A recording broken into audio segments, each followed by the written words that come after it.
வணக்க மக்களே, நான் நாங்கள் கார்த்திக் இந்த வீடியோவில் என்ன பண்ண போகிறோம் அப்படின்னு பார்த்துட்டிங்கன்னா, கில்லி படம் ரிலீஸ் ஆகி சரியான ட்ரெண்டில் போயிட்டு இருக்கு. 20 வருஷத்துக்கு முன்னாடி ரிலீஸ் ஆன படம் இப்போ மறுபடியும் ரீரிலீஸ் பண்ணுறப்ப எவ்வளோ ரீச் ஆகும் அப்படின்னு எதிர்பார்த்துருப்பாங்க. இருந்தாலும் இந்த அளவுக்கு ரீச் ஆகும் அப்படின்னு நான் எதிர்பார்த்துருக்க மாட்டாங்க. மக்கள்கிட்ட இப்போ 2வது டைம் ரிலீஸ் பண்ணப்போ கூட எப்படி போய் ரீச் ஆயிருக்கு, அவங்கள எப்படி கொண்டாடுறாங்க அப்படிங்கிறத இந்த வீடியோவில் பார்க்க போகிறோம். அது மட்டும் இல்லாமல் இந்த படத்தில் இருக்கிற சில சில டீட்டெயில்ஸ் காமெண்ட்ல அதெல்லாம் கொஞ்சம் பார்க்கலாம். நம்ம சேனலுக்கு இதான் ஃபஸ்ட் டைம் வந்திருக்கீங்கன்னா மறக்காம சப்ஸ்கிரைப் பண்ணி வீடியோ பாருங்க. இது மட்டும் இல்லாமல் நிறைய வீடியோஸ் இருக்குது, விளாக்ஸ்லாம் இருக்குது, செக் பண்ணி பாருங்க. அது பிடிச்சிருந்துச்சுன்னா லைக் பண்ணுங்க, ஷேர் பண்ணுங்க, சப்ஸ்கிரைப் பண்ணுங்க. அது மட்டும் இல்லாமல் வேறு டாபிக் பற்றி நான் பேசணும் அப்படின்னு நினச்சிங்கனாலும், இல்லை வேறு ஏதாச்சும் பிளேசஸ் நான் vlog பண்ணணும் அப்படின்னு நினச்சிங்கனாலும் நீங்கள் மறக்காம கமெண்ட் பண்ணிக்கோங்க. முடிஞ்ச அளவுக்கு அந்த வீடியோ போய் கேட்க பண்ணுங்க. வாங்க இன்னைக்கு அந்த வீடியோவை கண்டினியூ பண்ணுவோம்.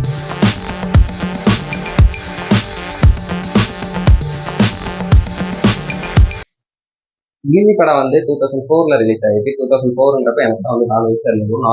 20 வருஷத்துக்கு முன்னாடி ரிலீஸ் ஆன படத்தை இப்போ ரீரிலீஸ் பண்ணால் கூட எவ்வளோ ரீச் ஆயிருக்கு நீங்கள் சோசியல் மீடியாவில் இப்போ பார்த்துட்டு இருந்திருக்கீங்க. டைரக்டர் தரணி அவரோட டைரக்ஷன் இந்த படம் ரிலீஸ் ஆயிருந்துச்சு. டைரக்டர் தரணி சார் அவரோட படத்தை பார்த்தீங்கன்னா எல்லாமே வந்து ஒரு டிஃப்ரெண்ட்டான ஸ்டோரி லைனில் தான் இருக்கும்.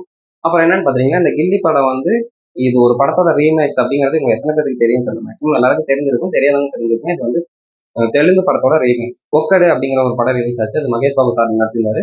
அது வந்து 2003 ரிலீஸ் ஆச்சு. தரணி அவரோட டைரக்ஷன்ல 2004 இந்த படம் தமிழ்ல ரிலீஸ் ஆச்சு.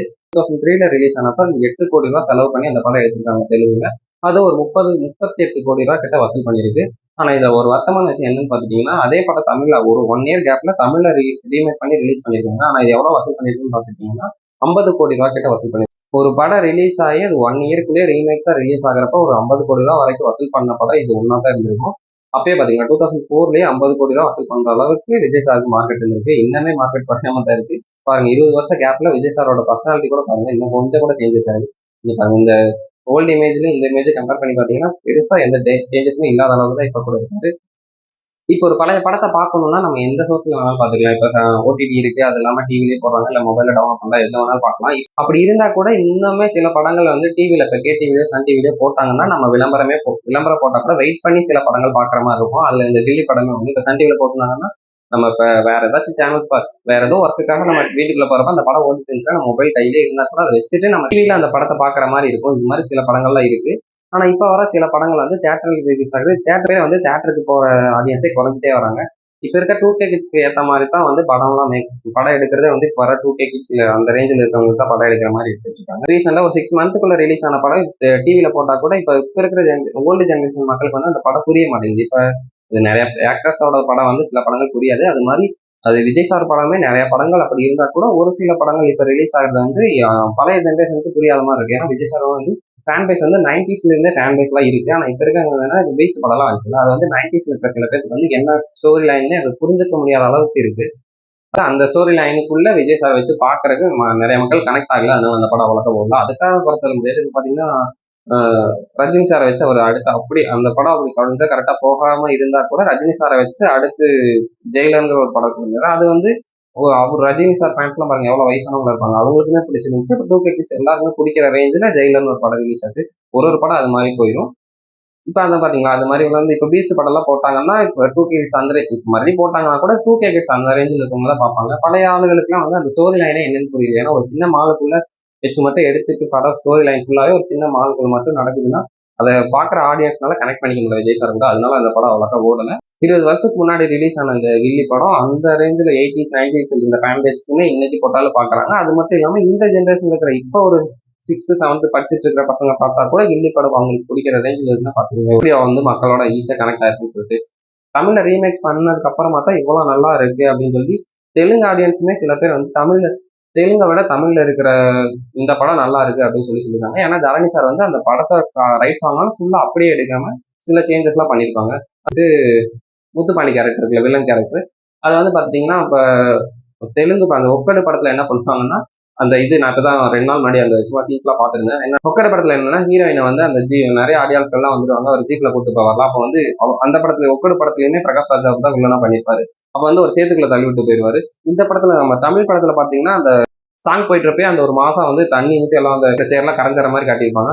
ஆனா ஒக்கட படத்துல என்னன்னு பாத்துட்டீங்கன்னா அவங்க சேத்துக்குள்ள தள்ளி விட்டுட்டு போய் அந்த பொண்ணை தேடி கண்டுபிடிக்கிற வரைக்குமே அவர் அதே சேரோடய இருந்திருப்பாரு. அது மாதிரி ஒரு சின்ன சின்ன விஷயங்கள்லாம் வந்து ரொம்ப மக்களால ஏத்துக்க முடியாத அளவுக்கு இருக்கு. அதனால தெலுங்கு படத்து இது ஒருவேளை கில்லி படம் தமிழ்ல ரீமேக்ஸ் பண்ணாம இருந்தா அந்த ஸ்டோரி லைன் அப்படியே இருந்திருக்கும். இது தமிழ்ல தரணி சார் வந்து சேஞ்ச் பண்ணனால இதோட கம்பேர் பண்றப்ப அந்த படம் நல்லா இல்லை அப்படின்னு தான் நிறைய பேர் சொல்லிட்டு இருக்காங்க. இது மாதிரி இந்த கில்லி படம் மட்டும் இல்லாம இந்த விஜய் சார் படமே நிறைய படம் வந்து இது மாதிரி இன்னும் டிவியில போட்டா கூட பாக்குற ரேஞ்சில் நிறைய படம் இருக்கு. என்னன்னு பாத்துட்டீங்கன்னா கில்லி படம் இருக்கு, சிவகாசி, போக்கிரி, திருப்பாச்சி, ஃப்ரெண்ட்ஸ், இந்த மாதிரி படம்லாம் சொல்லுவாங்க ஐகானிக் மூவிஸ் அப்படி சொல்லுவாங்க. எப்போ போட்டாலுமே போர் அடிக்காத மாதிரி இருக்கும். அடுத்து என்ன சீன் வரும் அப்படின்னு தெரிஞ்சா கூட நம்ம ஒவ்வொரு டைம் பாக்குறப்பையும் ஃபர்ஸ்ட் டைம் பாக்குற மாதிரி வச்சு பார்த்துட்டு இருப்போம். அதுதான் இந்த அது அந்த மாதிரி நிறைய படம் இருக்கு. அதுல இந்த கில்லி படம் ஒண்ணு. இப்ப நான் சொல்லியிருந்தேன்ல நிறைய படம் கில்லி, போக்கிரி, வில்லு அந்த மாதிரி படம் எல்லாம் சொல்லியிருந்தேன். அந்த படத்தோட அதிக பட்ஜெட் போட்டு எடுத்திருக்க படங்கள் கூட அந்த டைம்லயுமே ஓடாம இருந்துருக்கு. இல்ல இப்ப வர படங்களுமே வந்து அந்த அந்த பட்ஜெட்டை விட அதிகமான அமௌண்ட் செலவு பண்ணி வேற வேற ஸ்டேட் கண்ட்ரிலாம் போய் எடுத்தா கூட அவ்வளோக்கா ரீச் ஆகாம இருக்கு. இருந்தாலும் கம்மியான பட்ஜெட்ல ஓடுற சிவகாசி படம்லாம் பாத்தீங்கன்னா கம்மியான பட்ஜெட்ல தான் எடுத்திருப்பாங்க இருக்கும். ஆனா இப்ப போட்டா கூட ஃபேமிலி ஆடியன்ஸுக்கும் ரீச் ஆகிற மாதிரியுமே ஃபேமிலி ஆடியன்ஸ் இல்லாம மற்ற யாரு பார்த்தாலுமே சிவகாசி படம்லாம் பார்க்குற ரேஞ்சில் இருக்கு. அது மாதிரி நிறைய படங்கள் இருக்கு. அதுல அது இந்த விஜய் படத்துல இந்த தரணி சாரோட டைரக்ஷன்ல வந்த கில்லி படம் அதுக்கப்புறம் வந்து எந்த படத்துமே அந்த அளவுக்கு ரீச் பண்ண முடியாத அளவுக்கு நல்ல ஒரு எப்பயுமே காலத்தால் அழிக்க முடியாத படங்கள்னு சொல்லுவாங்க. அது வேற வடக்கரையில இது ரொம்ப முக்கியமான படம். அப்புறம் என்னன்னு பாத்துட்டீங்கன்னா இந்த படத்தோட மியூசிக் டைரக்டர் வந்து யாருன்னு பாத்தீங்கன்னா வித்யாசாகர் சார். அவரோட வந்து மியூசிக் எல்லாமே அவரோட மியூசிக்கும் வந்து எல்லா மியூசிக்குமே ரொம்ப சூப்பரா இருக்கும்.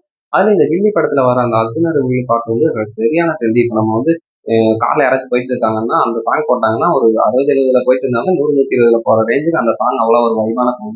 அதுல இருந்து நிறைய ரீல்ஸ் எல்லாம் வந்து பாத்துருக்கீங்களா? அதெல்லாம் போட்டுட்டு சர்ன்னு போயிட்டு மலை இருந்து கீழே விழுகிற மாதிரி அது மாதிரிலாம் போட்டுருப்பாங்க. அந்த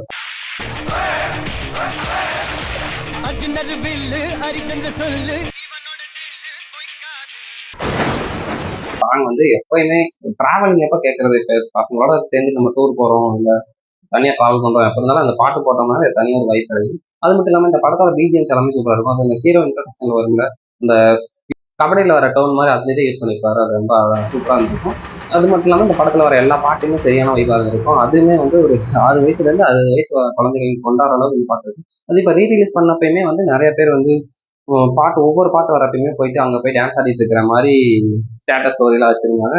அது அந்த கிளிப்லாம் உங்களுக்கு கொஞ்சம் பார்த்து அட்டாச் பண்ணிட்டு பாருங்க.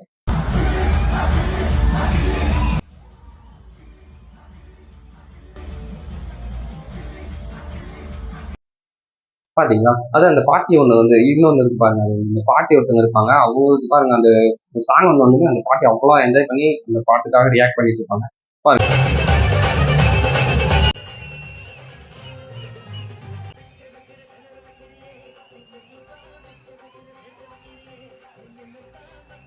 சின்ன குழந்தைகள் இருந்து பெரியவங்க வரைக்கும் எல்லாருமே ரசிக்கிற மாதிரி இருக்கு இந்த படம் ஃபுல்லாவே. என்னன்னு பாத்துட்டீங்கன்னா அந்த ஆக்டர் செலக்ட் பண்ணதா இருக்கட்டும், இல்ல அந்த டைரக்ஷன் டீம், அது இல்லாம மியூசிக்கு எல்லாமே கரெக்டா அமைஞ்சனால இந்த படம் வந்து ஒரு ரொம்ப சூப்பரா இருந்திருக்கும். பாத்தீங்கன்னா ஹீரோயின் வந்து த்ரிஷா அவங்க இருக்காங்க. இந்த படத்துல த்ரிஷா பண்ண காமெடிலாம் வந்து கொஞ்சம் அடுத்து ஒரு டாபிக் மட்டும் எடுத்து வச்சிருக்கேன் சொல்றேன். அதுல பாத்துட்டீங்கன்னா நிறைய கேரக்டர்ஸ் இருப்பாங்க. அதுல இந்த சின்ன சின்ன கேரக்டர்ஸ் பண்ணவங்களுமே வந்து நம்ம மைண்ட்ல நிக்கிற அளவுக்கு இருக்காது. இந்த ஓட்டேரி நரி அந்த கேரக்டர் அவர் பண்ணிருப்பாரு, அது சூப்பரா இருந்திருக்கும். அப்புறம் மயில்சாமி அவரு பண்ணிருப்பாரு, அவர் இறந்துட்டாரு. அப்புறம் பாண்டு சார் அவரு பண்ணிருப்பாரு. அது எல்லாமே வந்து சின்ன சின்ன ஒரு மொத்தமாவே பாத்தீங்கன்னா ஒரு 2 மினிட்ஸ் 1 மினிட் அந்த மாதிரி தான் வருவாங்க. ஆனா அவங்க அவங்க வர்ற பர்சன்லாம் அவங்களுக்கான நல்ல ஸ்பேஸ் கொடுத்துருப்பாரு தரணி சார். அதே இந்த பாண்டு சார் பார்த்துட்டீங்கன்னா அந்த இதில் சொல்லிட்டு இருப்பாரு, கம்ப்யூட்டர்ல வந்து கண்டுபிடிச்சிட்டு இருப்பாங்களா அப்போ சொல்லுவாரு நெருப்பு மாதிரி இருந்தா சார் அப்படின்னு சொல்லிட்டு. அந்த இதெல்லாம் வந்து நம்ம மீன் டெம்ப்ளேட்டா நிறைய இப்போ வரைக்குமே அந்த நிறைய மீன்ஸ்ல வந்து அதெல்லாம் யூஸ் பண்ணிட்டு இருக்காங்க. அப்புறம் வந்து இது நிறைய இது மாதிரி சொல்ல இந்த படத்துல வந்து மீன் டெம்ப்ளேட்ஸுக்குன்னு நிறைய கிளிப்ஸ் எல்லாம் வந்து அப்புறம் அந்த அம்மா முத்துப்பாண்டி அவங்களோட அம்மா சொல்லியிருக்காங்க பாத்தீங்கன்னா என்ன பண்றது அப்படின்னு சொல்லிட்டு அந்த கிளிப்புமே வந்து நிறைய மீன்ஸ்ல நான் பார்த்துருக்கேன். வீடியோ மீம்ஸ்லயோ இல்ல இமேஜ்லயுமே பார்த்துருக்கேன். என்ன பண்றது அப்படின்னு சொல்லிப்பாங்க. அந்த இது நல்லா இருக்கும்.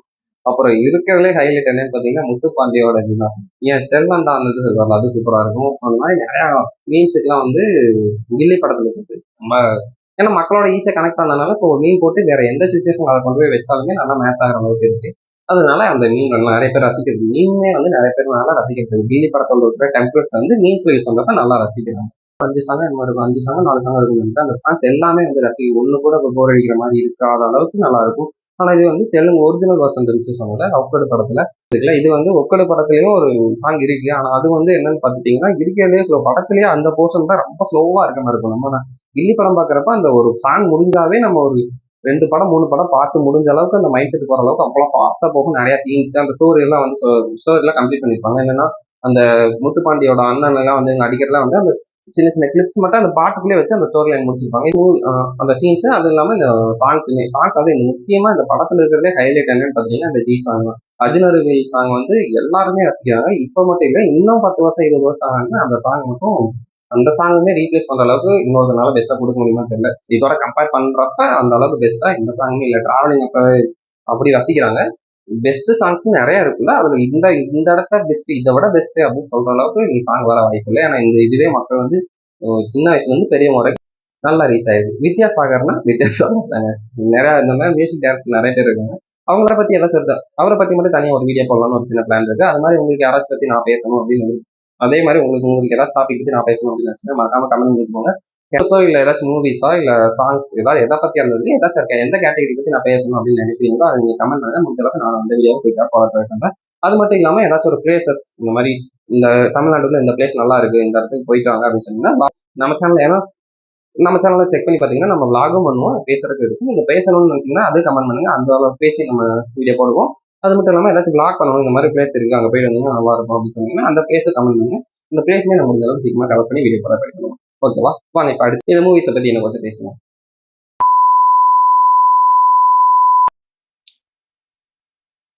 அப்போ ஒரு ஜீப்ல இருந்து அந்த சாங் பத்தி பேசுறாங்களா, அந்த ஜீப்ல இருந்து அங்கிருந்து கூட்டிட்டு வருவாங்க. மதுரையில இருந்து இங்கே கூட்டிட்டு வந்து சென்னையில வந்து அவங்க ஸ்டே பண்ணியிருப்பாங்க. சென்னை அந்த லொகேஷன்லாம் சூப்பரா இருக்குல்ல, லைட் ஹவுஸ், அந்த வீடு மொட்டை மாடி எல்லாம் சூப்பரா இருந்திருக்கும்ல. அது என்னன்னு பாத்துட்டீங்கன்னா 2004 அது ஃபுல்லா 7 ஏக்கர்ல இருந்து செட்டு போட்டு எடுத்துருக்காங்க. பாருங்க எவ்வளவு செலவு பண்ணி எடுத்துருக்காங்க. விஜய் சார் மட்டும் இல்ல, டேரக்டர் இந்த ஸ்டோரி மேல இருக்க அவ்வளவு நம்பிக்கையில ப்ரொடியூசர் வந்து என்ன வேணாலும் பண்ணலாம்னு சொல்லிட்டு அவங்க அவரு இந்த ஸ்டோரி லைன் விஜய் டேரக்டர் இவங்க எல்லாத்தையும் நம்பி 7 ஏக்கருக்கு செட்டு போட்டு அந்த படம் எடுத்திருக்காங்க. பாருங்க இப்ப இருக்கிற டெக்னாலஜிக்கு, இப்ப மூவிஸ்க்கு நம்ம கொடுக்குற இம்பார்ட்டன்ஸ்க்கு, அவங்க ப்ரொடியூசர் கொடுக்கறதுக்கு ரெடியா இருக்க அமௌண்ட்டுக்கு இப்ப பண்றது வந்து சாத்தியம். இப்ப பண்றதுமே கஷ்டம் இருந்தாலும் இப்ப பண்றது கொஞ்சம் அந்த 2004 கூட கம்பேர் பண்றப்ப இப்ப கொஞ்சம் சுலபமும் பண்ணிடுவாங்க. ஆனா 2004 7 ஏக்கர்ல செட்டு போட்டு எடுத்துருக்காங்கன்னா பாத்துக்கங்க எவ்வளவு கஷ்டப்பட்டு இந்த படம் எடுத்திருக்காங்க. அவ்வளவு கஷ்டப்பட்டு எடுத்து கொடுக்காங்க தான் நம்மளுக்கு இன்னுமே அந்த படம் ரீரிலீஸ் பண்ணா கூட அந்த படம் அவ்வளவு மனசுக்கு பிடிச்ச மாதிரி, அவ்வளவு செலவு பண்ணி எடுத்திருக்காங்க. அவ்வளவு மெனக்கெட்டு நல்ல விதமான ஒரு படத்தை நமக்கு முத்துப்பாண்டி மட்டும்தான் இந்த படத்துல கில்லி படத்துல வில்லன் அப்படின்னு நினைச்சோம்னா, கிருஷ்ணாம வந்து நிறைய இடத்துல வேலு கேரக்டருக்கு வந்து டிஸ்டர்பன்ஸ் பண்ற மாதிரி நிறைய விஷயம் பண்ணியிருப்பாங்க. என்னன்னா இப்ப அவங்க முத்துப்பாண்டிட்டு இருந்து இந்த திருஷா மேம காப்பாற்றணுங்கிறதுக்காக தான் விஜய் சார் நிறைய இடத்துல ஸ்டெப் எடுத்து வச்சு வந்துருக்காரு. ஆனா அதுக்கேற்ற மாதிரி இவங்க கோஆப்ரேட் பண்ணாம நிறைய இடத்துல வந்து சின்ன சின்ன மிஸ்டேக்ஸ்னு சொல்ல முடியாது, அந்த கேரக்டருக்கானது அந்த பொறுப்பு இல்லாத மாதிரி நடந்துக்கிற மாதிரி இருக்கும். என்னன்னு பாத்தீங்கன்னா கஷ்டப்பட்டு காப்பாற்றி ஒரு இடத்துல இருந்து கூட்டிட்டு வருவாங்க. கரெக்டா வந்துட்டு என்னன்னா அந்த தண்ணிக்குள்ள போயிட்டு அங்கே ஒரு குளமா இருக்கும், அங்க போய் மாட்டிப்பாங்க. அங்க பாத்தீங்கன்னா கையில வச்சிருக்க பையில உள்ள விட்டுருவாங்க. ஐயோ சரி, அந்த பையில பிடிக்கலான்னு போறதுல என்ன ஆகுதுன்னு பாத்தீங்கன்னா அவங்களும் மயக்கம் போட்டு தண்ணிக்குள்ளே விழுந்துருவாங்க. ஆக்சுவலா ஏதாச்சும் வெளியே மயக்கம் போட்டாங்கன்னா தண்ணி தெளிச்சா முழிச்சிருவாங்க, இவங்க வந்து தண்ணிக்குள்ளே போய் மயக்கம் போடுவாங்க. அதுதான் இது சரியான காமெடி மாதிரி இருக்கும். அடுத்து அங்கிருந்து சரி எப்படியோ கஷ்டப்பட்டு அங்கிருந்து தப்பிச்சு போயிடலாம்னு பார்ப்பாங்கன்னா போயிட்டு ஒரு இடத்துல எங்கேயும் ஒளிஞ்சிருப்பாங்க. அங்கேயும் வந்து வில்லன் தேடிட்டு இருக்கப்ப கரெக்டா உங்களுக்கு வந்து தும்பல் வந்துடும். அந்த தும்பல் சவுண்ட் கேட்டு வில்லன் இவங்களை வெட்ட வருவாங்க. அது 2வது டைமா. அதாவது வந்து தப்பிக்க வேண்டிய இடத்துல வந்து இவங்க ஒரு இடத்துல மாட்டிக்க வேண்டிய சூழ்நிலை ஏற்படுத்துற மாதிரி பண்ணிடுவாங்க. அது 2வது. ஒரு கஷ்டமான சூழ்நிலை எப்படி கஷ்டப்பட்டு தப்பிச்சு வந்துட்டு சரி ஓகே தனலட்சுமி கழுத்திலே கத்தி வச்சா கூட பரவாயில்லன்னு சொல்லிட்டு எப்படியே கத்தி வச்சு பிரகாஷ்ராஜை ஏமாத்தி அந்த ஆயிரக்கணக்கான வில்லன் இருந்து ஒரு ஜீப்பை கஷ்டப்பட்டு எடுத்து கூட்டிட்டு போயிடுவாரு. ஜீப் எடுத்துட்டு போயிட்டு அந்த செக் போஸ்ட் மட்டும் தாண்டிட்டா கொஞ்சம் சேஃப்டியா இருந்துக்கலாம் அப்படின்னு ஒரு சுச்சுவேஷன் அமையும். அங்கேயும் செக் போஸ்ட்ல இருந்து தப்பிக்கிறதுக்காக விஜய் சார் ஏதோ பிளான் எல்லாம் பண்ணிட்டு முத்துப்பாண்டியோட ஆளு தான் அப்படின்னு சொல்லி அப்படியே செக் போஸ்ட்ல பேசி கொஞ்சம் மூவ் ஆயிடுவாங்க. தனலட்சுமி வந்து பின்னாடி ஒளிய வச்சிருப்பாரு. அவங்க வந்து இன்னும் ஒரு 2 மினிட்ஸ் கழிச்சு எந்திரிச்சிருந்தாங்கன்னா போலீஸ் கண்ணில் பட்டிருக்க மாட்டாங்க. இந்த ரூட்ல தான் போயிட்டாங்களா இல்லையான்னு தெரியாம அவங்களே தேடி கூட இருந்திருப்பாங்க. அவங்க கரெக்டா செக் போஸ்ட் தாண்டனே எந்திரிச்சிருவாங்க. அது எந்திரிச்சனே போலீஸ் பார்த்து ஆமா இந்த ஜீப்ல தான் தப்பிச்சு போயிட்டாங்க அப்படின்னு சொல்லிட்டு பிரச்சனையாகும். சரி ஓகே, அதுவும் போச்சு, நம்ம கஷ்டப்பட்டு வீட்டுக்கு எப்படியும் கூட்டிட்டு போயிட்டோம் அப்படின்ட்டு போயிட்டு வீட்டுக்கு போய் சரி இவ்வளவு நேரம் டிராவல் பண்ணி வந்திருப்பாங்க, பசியோட இருப்பாங்கன்னு அவங்க தங்கச்சி பிளேட்ல இருந்தெல்லாம் வந்து சப்பாத்தி திருடி கொண்டாந்து கொடுப்பாரு. கொஞ்சம் பொறுமையா சாப்பிட்டு இருந்தா ஒன்றும் பிரச்சனை இருக்காது. அவங்க பாவம் பசியில இருந்திருப்பாங்களா என்னமோ வேக வேக சாப்பிட்டு விக்கல் வந்துடும். அந்த விக்கல் சவுண்ட்னால வீட்டுல இருக்கிறவங்க வெட்டி மாட்டிக்குவாங்க. இது மாதிரி அங்கங்க சின்ன சின்ன மிஸ்டேக்ஸ் பண்ணி வேலு கேரக்டருக்கு டிஸ்டர்பன்ஸ் பண்ற மாதிரி அவங்க பண்ணிட்டு இருப்பாங்க. அப்பயும் கஷ்டப்பட்டு வேணும் மறுபடியும் போயிட்டு தண்ணி எல்லாம் கொண்டு வந்து கொடுத்து எப்படி தூங்க வச்சுருவாரு. தூங்கி எந்திரிச்சா கம்மன் இருக்கணும்ல, அவங்க அம்மா காஃபி கொடுக்க வருவாங்களா, காஃபி நம்ம ஒரு வேற ஒரு பிளேஸ்ல படுத்திருக்கோம்னா அவங்களுக்கு ஆல்ரெடி இவ்வளவு ப்ராப்ளம் இருக்கு, தூக்கமே வராது. அவங்க ஆனா பரவாயில்ல இவ்வளவு நேரம் டிராவல் பண்ணி எவ்வளவு கஷ்டப்பட்டு தூங்கி இருந்தாங்க, எந்திரிச்சேன்னு சரி ஓகே நம்ம எப்படி தப்பிச்சுக்கலாம் அப்படித்தான் யோசிக்கணும். ஆனா அவங்க அம்மா வந்து காஃபி வச்சு எழுதி போறாங்க, காஃபி எடுத்து குடிப்பாங்க, அப்பயே எப்படியோ தப்பிச்சிருவாங்கன்னு வச்சுக்கோங்களேன். எப்படியும் அவங்க அம்மா மேலேருந்து குதிச்சு அவங்க பெட்லேருந்து கீழே இறக்கி விட்டுருவாரு. அதனால அந்த இடத்துலயும் தப்பிச்சிருவாங்க. என்ன பண்ணுவாங்கன்னு பார்த்துட்டீங்கன்னா, அவங்க தங்கச்சி கூட போய் மாடியில் அவங்க வீட்டுக்குள்ள தான் இருமா அப்படின்னு சொல்லி வீட்டுக்குள்ள வச்சு கூட்டிட்டு போயிருப்பாரு. அப்பயும் மேலே அவங்க தங்கச்சி கூட சரி தங்கச்சிக்கு தெரிஞ்சு போனதுனால அவங்க தங்கச்சி கூட சேர்ந்து மாடிக்கு வந்துருவாங்க. அது ஒரு பிரச்சனையா. அடுத்து என்னன்னு பார்த்துட்டீங்கன்னா, ஃபோன் பேசணும் அம்மா அப்பா கூட ஃபோன் பேசணுங்கிறதுக்காக வெளியே போவாங்க. வெளியே போறவங்களே போறாங்க. சரி போறாங்க தெரிஞ்சிச்சு ஓகே. அவர் வந்து சரி ஓகேமா வாங்குறான்னா இல்லை நான் இந்த ஏரியா தான் போய் நானும் இந்த ஏரியா தான்னு சொல்றாரு. அப்ப இந்த ஏரியாவில் இருந்தா அப்ப இவங்களுக்கு தெரிஞ்சிருக்கணுங்கிறது அவங்க யோசிச்சிருக்கணும். இந்த ஏரியா தாமா நானு அப்படின்னு சொல்லியிருந்தாருன்னா இந்த வீட்டுல இருக்கிறவங்க இப்போ பக்கத்து ஏரியா அவங்க வந்து இவங்க இந்த வீட்டுக்காரன்னு தெரியாம இருந்தா கூட இந்த ஏரியாவில் இருக்கிறவருக்கு இவங்க தெரிஞ்சிருக்கணும்னு யோசிச்சிருக்கணும். அப்படி இல்லாம கரெக்டா இவங்களவே கூட்டிட்டு போய் அவங்க வீட்டுக்கே போயிட்டு இதுதான் எங்க வீடு, இதுதான் எங்க மாமா மாமா பையன், இது எங்க அத்தை, இந்த பாப்பா அப்படின்னு தான் சொல்லிட்டு இருப்பாங்க. அதுவுமே சரியான காமெடியா இருக்கும். ஃபிளைட் ஏற்றி விட்டுறலாம்னு சொல்லிட்டு பஸ்ல கூட்டிட்டு போனா நான் காரப்பொரி சாப்பிட போறேன் அப்படின்னு இவங்களுக்கு கிஃப்ட் வாங்கணுங்கிறது அவங்க ஆசை. ஓகே அதுக்காக நம்ம இப்படி தொல்லை துரத்திட்டு இருக்கப்ப நம்ம இவங்களுக்கு கிஃப்ட் வாங்கணுமா, சரி அந்த கேரக்டர் மேல இருக்கிற பாசத்தினால பண்ணியிருக்காங்க. பிரச்சனையை தாண்டிட்டு ஃபிளைட் ஏற்றி விடலாம் சொல்லிட்டு கஷ்டப்பட்டு ஃபிளைட்ல ஏற்றி விட்டுட்டு இங்க வந்து கபடி விளாண்டுட்டு வந்தா ஃபிளைட்ல ஏறாம மறுபடியும் இங்கே வந்துருவாங்க. இந்த லவ் முன்னாடியே சொல்லியிருந்து இந்த லவ் சொல்லியிருந்தாங்கன்னா மேபி அவ்வளவு கஷ்டப்பட்டிருக்க வேண்டியதா இல்லாம இருந்திருக்கலாம். முத்துப்பாண்டி கேரக்டர் தான் இந்த படத்தை வில்லன் பார்த்தா தனலட்சுமி கேரக்டர்னாலையும் இந்த வேலுவோட கேரக்டருக்கு நிறைய இடத்துல வந்து பிரச்சனை வந்துட்டே இருக்கும். அப்படியுமே எப்படி கடைசியில லவ் செய்யும். த்ரிஷா கேரக்டர் பாத்தீங்களா எப்படி டிசைன் பண்ணிருக்காங்கன்னு சொல்லிட்டு. ஆனா அது இது மட்டும் இல்லாம இது எல்லாத்தோட ஃபர்ஸ்ட் ஸ்டார்டிங் என்னன்னா அவங்க அப்பா வந்து நைட்டு போயிட்டு அவங்க பிரின்சிபல்ட்ட எல்லாம் பேசி எப்படியே டிசி ஏதோ வாங்கிட்டு வந்து கொடுத்துருப்பாரு. படிப்பு கெட்டு போயிடக்கூடாது, நீ வெளிநாட்டில் போய் எப்படி கண்டினியூ பண்ணிக்கலாமான்னு சொல்லிட்டு அவ்வளோ கஷ்டப்பட்டு அவங்க அப்பா நைட்டா போய் எல்லாம் பண்ணி வாங்கிட்டு வந்து கொடுப்பாரு. ஆனா இவங்க எல்லாம் எல்லாத்தையும் வாங்கிட்டு அவங்க போய் ஏறுறதே ஏறுறாங்க. லாரி வந்து கரெக்டா முத்துப்பாண்டியோட லாரியே தான் ஏறணுமா, வேற லாரியில் ஏறினாங்கன்னா ஈஸியா அவங்க வேற எங்கேயும் தப்பிச்சு போயிருந்துக்கலாமே. இவங்க மறுபடியும் உள்ள போய் மாட்டாங்காட்டித்தானே அங்கிருந்து தப்பிட்டு வரப்ப விஜய் கண்ணில் விரும்பப்படுவாங்க. இதுங்க மேபி முத்துப்பாண்டியோட ரைஸ் மில்கே போய் இறங்காம இருந்திருந்தாங்கன்னா இந்த பிரச்சனைலாம் வந்திருக்காம இருந்திருக்கலாம். அப்படி இருந்தது தான் ஸ்டோரி முடிஞ்சிருக்கு. நம்மளுக்கு இவ்வளவு பெரிய ஒரு நல்ல படம் கிடைச்சிருக்காது. நான் சொல்றேன் ஒரு சின்ன தகவல். அப்படி அவங்க ஒரு வேலை வேற லாரியில ஏறி ஃபிளைட் ஏற போயிருந்தாங்கன்னா சிம்பிளா படம் முடிஞ்சிருக்கும். ஆனா அவங்க தப்பான லாரியில ஏறினதுனால இவ்வளவு ப்ராப்ளம்ஸ். இந்த சீன்ஸ் எல்லாத்துலயுமே பாத்துட்டீங்கன்னா அந்த ஒரு டயலாக் வரும்ல, இப்ப ரீசெண்டா ட்ரெண்ட் ஆகிட்டு இருந்துச்சு. அந்த டயலாக் போட்டா கரெக்டா மேட்ச் ஆகிற மாதிரி த்ரிஷாவோட சீன்ஸ் எல்லாமே அந்த டயலாக்கு மேட்ச் ஆகிற மாதிரி இருக்கும். சீமா இருந்துச்சு.